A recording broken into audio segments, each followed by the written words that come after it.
You know, folks, I was born and bred here. I've lived most of my life in Toronto. I used to be the biggest Toronto supporter.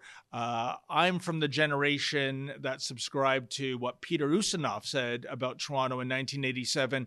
It's New York is run by the Swiss. Oh boy, has that boat sailed. You just need to drive around, see the litter, the graffiti, the homeless encampments, something that was of yesterdecade you would never see in Toronto. And now it looks like Hogtown is proud of this. You will not believe this story. Drea, do you know that here's a city which is broke, by the way? Hmm. It went out of its way to slap City of Toronto logos on, basically to make the free drug gear branded. Now, Drea, I understand when, like, if you're shopping for a car and you're going to Hmm. buy a BMW, really the most salient reason why is to get that little logo, the propeller logo BMW, because God forbid you don't want anyone to think your sports sedan is a Kia or a Ford or anything. But the idea of the city of Toronto branding drug gear at a cost of $33,000, right? I Mm. know in terms of a budget that's in the billions, you're going to say, well, that's nothing. You know what? In the bigger picture, no matter what city we're talking about, Drea, Hmm. I would like to see, and I've only seen it once happen, and that was with the late, great Rob Ford, somebody become mayor and go through the city budget line by line by line. It would be agonizing. It would take days, and cherry pick all the rubbish spending, such as Yeah. $33,000 for branded drug gear, because that's step one to becoming financially solvent, in my opinion, Drea. Well, absolutely. That's what needs to happen in all governments in Canada. We need a complete overhaul. I think Pierre Poilievre, when I asked him a question about that, he claims that that would be one of the first things he would do federally is sort of assess where all of the money is being spent. We definitely need to do that. Is it true? I mean, I don't report on Ontario news much, but doesn't Doug Ford own like a or invest in? Isn't he invested in a label company? Oh, Should we yeah. be look? Yeah, should we be looking at a ties? I think he did very well during COVID with the We under labels. That is the rumor. I got to say rumor. I don't have the fact. Yeah, It's I think Deco it's true. labels. It's there's one an outlet in Toronto and one in Chicago. I understand business was booming for Deco labels. All those little directional arrows for stores to make sure we didn't go Yep. down the wrong way of a one-way aisle and get the God COVID forbid, cooties. And I because can COVID only only I goes in say one direction. rumored, Drea, because we went there to Deco Labels to find out if that was true, since Dougie doesn't respond to our emails or any other communication anymore. And what happened? Well, it knocked me down with a feather. They called the police on us. I said an impolite question through the intercom, and in a matter of minutes, a police SUV was there to say, "Beat it," Geez. and we did. So you're absolutely right. Speaking of Toronto and money. We have a little clip. I guess it's of Chrystia Freeland pretending to be one of Santa's elves about a month early, dropping by to give an announcement along with Comrade Chow. Let's check out what the deputy PM had to say, folks. There is no government in the history of Canada that has invested as much in Canadian cities, that has invested as much in this great city of Toronto as our government. And we are making those investments every single day. When we formed government in 2015, the federal government was investing in that year $200 million in the city of Toronto. This year, 23-24, the federal government will invest nearly $1.9 billion in the city of Toronto. Next year, and this is money that's already on the books, next year we are slated to invest $2.3 billion in the city of Toronto in 24-25. Again, that's money that is there, it's there in the fiscal track. And sometimes a person can, sometimes big numbers like that cannot be really meaningful to people. So what do those investments mean?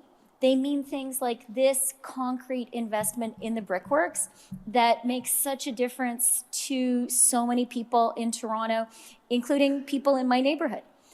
They mean investments like the big affordable housing investment that I announced on Tuesday.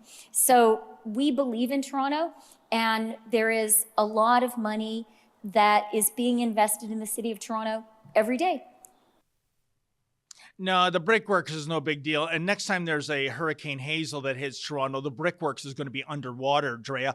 But here's the thing. I'm going to give Fraulein Freeland the benefit of the doubt and accept that the blackface Liberals hold the record for investing into Toronto.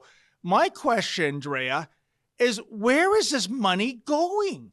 I mean, where's the beef, as Clara Peller, the spokeswoman for Wendy's, used to say back in the 80s? Like, all I see, as I said before, graffiti, litter, homeless encampments. Where is all this money going? That's a very good question. We need to get Tamara Uglini on it.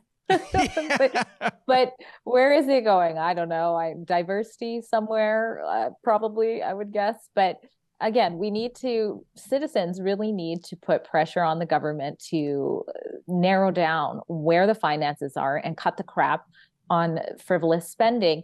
And they have this, Trudeau does that too. Every time he comes to Vancouver, he's like, we're giving this, we're spending this, or we're promising this. And it's like, it's like that Oprah, you get a car, you get a car, you get a car kind of thing. But is anybody getting the car? Who's getting the cars? I don't know. Does anybody know anybody who got the car? Yeah. Right? Thanks, Blackface. I'm sure the budget's really going to balance itself by all these giveaways. But, you know, when you talk about frivolous spending, if I may, one quick anecdote, Drea.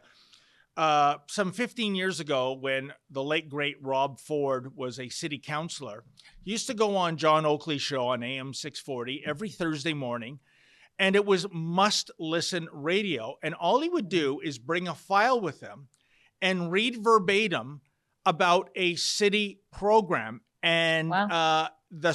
And it was typically an example of outrageous waste. And the worst one I can remember, Drea, was a $50,000 pilot program to teach homeless people how to stilt walk.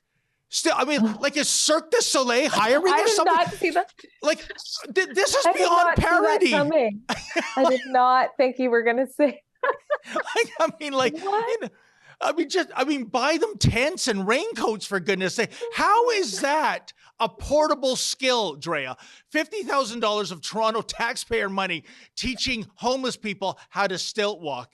Absolutely unbelievable. On earth? Yeah, and it's right that. there in writing. It's not hyperbole, and there you go. So I'm sure you have examples on your side of the coast, but again, that's where we are. Like I said, if all these billions, soon it'll be trillions, are going into Toronto or Ontario, where is the tangible result? Hey folks, that was a clip from the daily live stream. I co-host it Monday to Thursday from 1 p.m. to 2 p.m. Eastern Standard Time. The Alberta team takes over on Friday. Please tune in. And by the way, we want to hear your 2 cents worth. If you're able to make a minimal $5 donation, we will read your chat on the air live. Thank you.